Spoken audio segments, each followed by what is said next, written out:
Welcome to 60-Second Civics, the daily podcast of the Center for Civic Education. I'm Mark Gage. In the American colonies, the right to vote followed the British model. Only free adult males who owned a certain amount of property could vote. This was because it was assumed that only property owners, called freeholders, would have a strong enough interest in the well-being of their communities and enough financial independence to be free from manipulation. Connecticut's qualification might sound funny to modern Americans.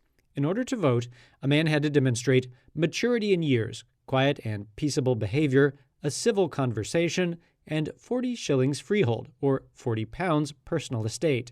Voting requirements changed with the American Revolution, which began in 1776. Pennsylvania, for example, began allowing tax-paying adult men to vote. New York also liberalized voting with its 1777 Constitution.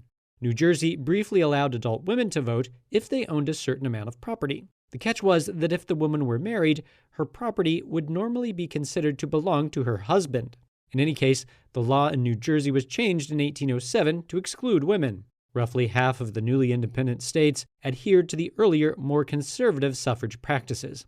Nevertheless, it was easier for adult white men to qualify to vote in the United States than in Britain.